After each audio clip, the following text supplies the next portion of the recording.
Today's video, we're going to be going on location to Perfect Tilt Pinball in Springfield, Missouri to install the Double Tap Edition Pulp Fiction topper. This is the latest and greatest release from the Electric Playground. This is their 6th topper release to date. Last year, the Electric Playground saw the release of their Attack from Mars topper that was designed by Brad Albright.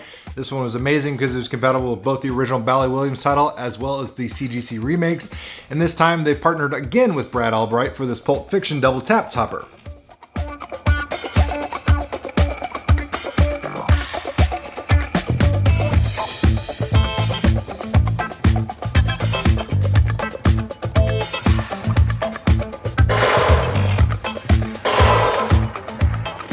Which is great because this Double Tap Edition topper fills a void that's currently out there in the marketplace. Because if you're a Pulp Fiction owner, the only way you were going to get a topper for your machine is if you ordered that Bad Mother Flipper limited edition, top tier version.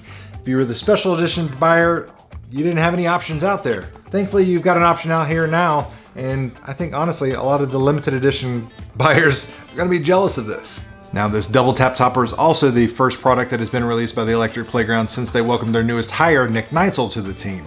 Now, Nick was responsible for the TWIPY Award winner for the Best Homebrew of the Year, Tony Hawk's Pro Skater, and he brings a wealth of knowledge to the team, and in doing so, he's helped streamline the install process tremendously. In fact, you only have 3 connections and a power supply that you need to hook up to this topper, and then you're up and running.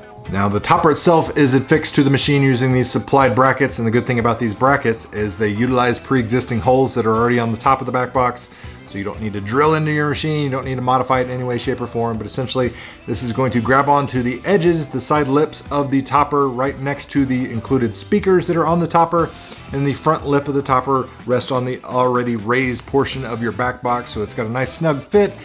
It's not going to go anywhere, and you didn't have to, modify your machine in any way, shape, or form. So, really cool. So one of the first connections you'll need to make on the topper is for the power. Come with this nice little light sensor, connects to the existing PCV in the back box, but you're going to connect this to the top of the power relay that is affixed to the top of the topper. And then this sensor goes on the circuit board in the back box. And what it essentially does is when you turn on your machine, it senses the LED that is already on the circuit board and powers on your topper automatically once the machine has power. Very handy, very easy to use. You don't have to splice in any wires, no soldering. So I really like what they did with this. It even uses an existing hole that was in the, the circuit board on the back box. So gotta hand it to them for keeping it simple. Next connection you'll have to make, this is the LED cable. This essentially plugs into the back of the topper, and this is going to snake down through your back box, go underneath the playfield, and you're going to connect your LED cable using this Y splitter. So essentially you're going to remove the existing cable connection that is on your circuit board that relays your general illumination, things like that on the board. You're going to connect it with this 4-pin, put this on the circuit board, and then you're going to connect your other end to the remaining cable. And then you have your connection to the topper. And the third remaining connection for your topper is going to be this light sensor. Now this light sensor, again, is going to go connect underneath the playfield very close to where we had that LED cable. But this light sensor is going to slide around the leaf switch that is next to the gun flasher. Now, gun flasher or gold watch target, or whatever you want to call it. Essentially, whenever it goes off during playfield gameplay, this sensor is going to sense it, it's going to integrate, and then you're going to have all sorts of amazing light shows that you would on your playfield happen in sync on your topper. And last but not least is, your power connections for the topper itself. Now, if you have something like stadium lighting already connected to your service port on your machine, you're going to have to find your own splitter, or you're going to have to use an additional wall outlet. It does come with extension cables and connectivity to plug into the service port outlet. That way you can connect the power adapter directly to this and you'll be up and running. But again, like I said, if you already are using that service port access, you're going to have to find a splitter or a different power outlet. And when you first connect the topper to the machine, you're going to have this nice little startup sequence where you get the shimmering stars and the lights in the diner, and then you're going to see some explosive gunfire action coming from both barrels to signify that this thing is in attract mode. Once that gets started up, you're going to get the full illumination of the playfield and everything after about 25 seconds or so. This topper features an industry first. It's got pinball action plus sound effects built into a pinball topper. The built-in speakers affixed on each side of the topper will blast a gunshot sound effect activated by in-game moments. You'll then see a miniature pinball fire out of the barrel of Jules' gun from the left side of the topper, then travel across the wire form into the waiting barrel of the gun Vincent is seen holding, complete with muzzle flash light show. I really like that the topper has a built-in volume control for the speakers that are built in. I just think that's nice. If you don't want to hear that gunshot over and over and over again, you can turn it down, or if you got a super noisy, ambient environment, then you definitely turn it all the way up and really feel that bang. Each gunshot rings out with perfect timing for the exit and entry of the pinball thanks to the built-in opto sensor. The double tap topper provides an awesome audible cue for players when their playfield multiplier is ready to collect, and it is activated via the flasher that sits below the gold watch on the playfield. There are over 650 controlled LEDs built into this topper, and the lighting is synced with the game's general illumination in various multi-ball modes, giving players a spectacular light show.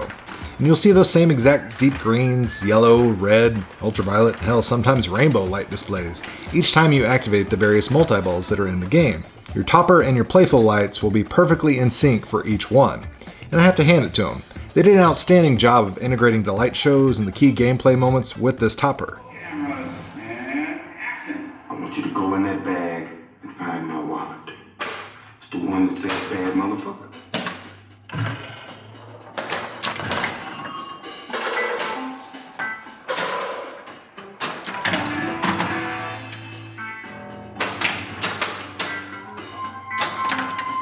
Not only does it look amazing, it really does function extremely well, specifically when it comes to activating those playfield multipliers and having that audible cue. For something that has a limited scoring display, it's nice to have that audible cue for a player, that way you don't have to take your eyes off the action on the playfield.